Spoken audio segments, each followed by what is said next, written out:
Today I'm going to be doing something I've wanted to do ever since I built my very first PC.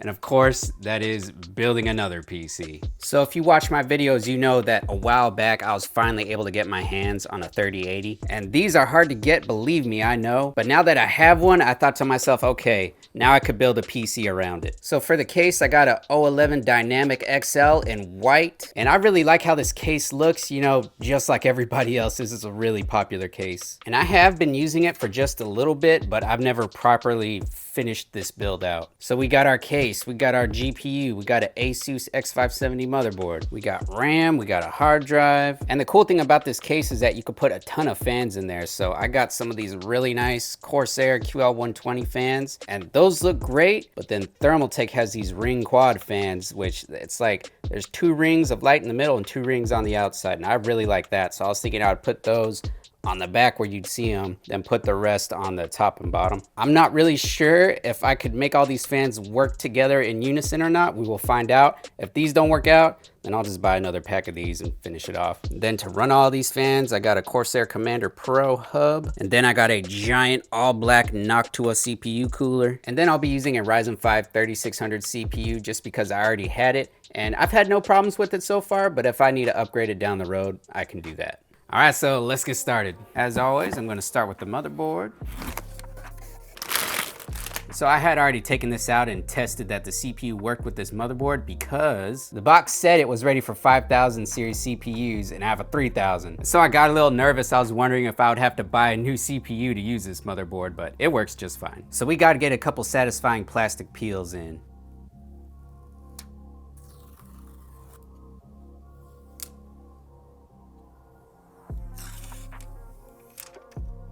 So since I got a huge CPU cooler, it's actually going to be blocking the RAM slots, so no need to spend extra money on buying RGB RAM. And since I tested this earlier, I already have my M.2 drive in there. So now for our CPU cooler. And I'm impressed. I've never gotten anything from Noctua before. I've heard good things, but this cooler actually comes with everything. It comes with fan splitters, it comes with thermal paste. Like, I usually gotta buy all that stuff on my own, so really nice.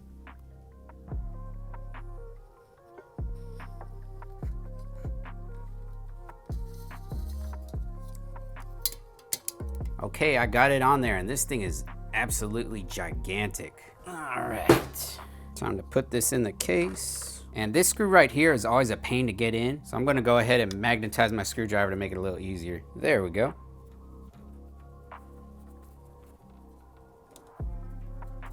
So if you didn't already know, the 011 Dynamic XL has enough space for 4 hard drives in the back, and we're not gonna be using any of them.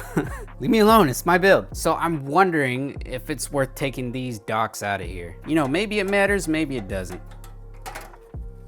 So now that I'm back here, I got something that this build is really gonna need, and that is gonna be some nice clean looking white cables. And I actually had to get 2 packs of these so I could have enough power cables for that 3080. So let me feed all these through the back and then we'll make them nice from the front. So I got a bunch of these cable combs here and I'm gonna figure out how to set them all up and make them look nice. Oh no, I put it on backwards.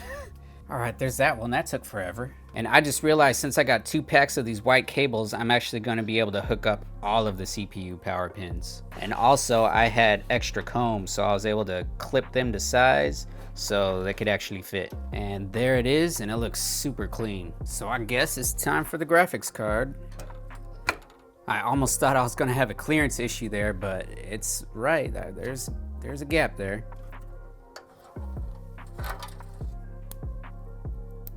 Okay, I'm frustrated. I've been working on these cables for the GPU for at least 30 minutes now, and I just cannot get them straight.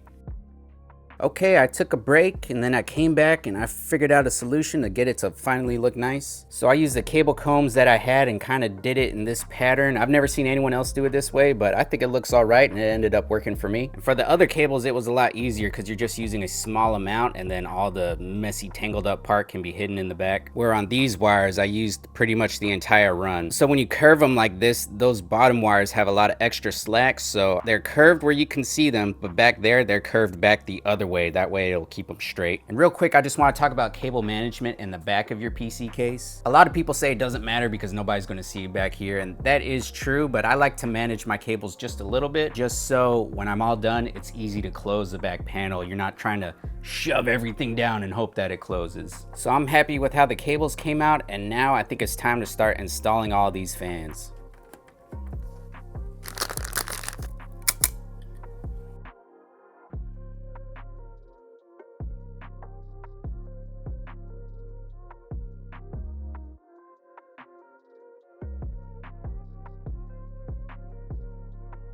Okay, so I think everything is wired up, and you see all this RGB fan business has just got a complete rat's nest going on back here. But before I tidy it up, I'm gonna go ahead and try to plug it in and see if in fact these Corsair fans will work with these Thermaltake fans. So heavy. Oh my goodness.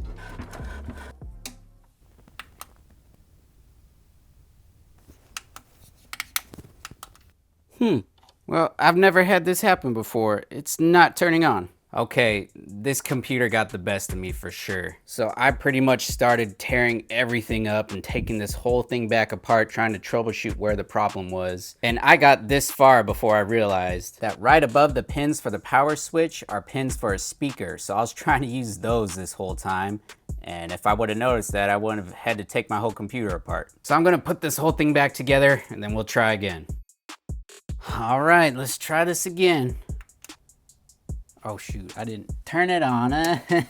Okay, here we go. There we go. And those lights are on, these lights aren't, so let's figure that out. Oh, there they go. Whoo, that's bright.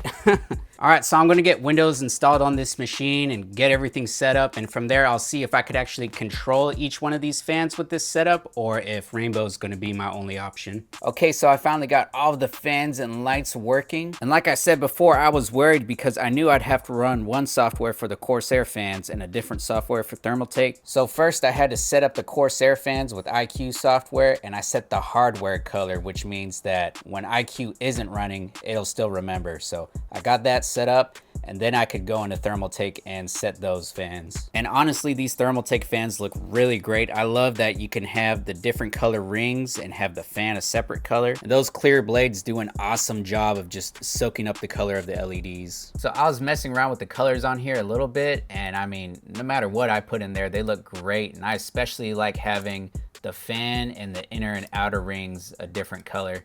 But yeah, I mean, there's just lots of different options you can do, and they all look great. And real quick, I wanted to show you the clearance on this huge CPU cooler.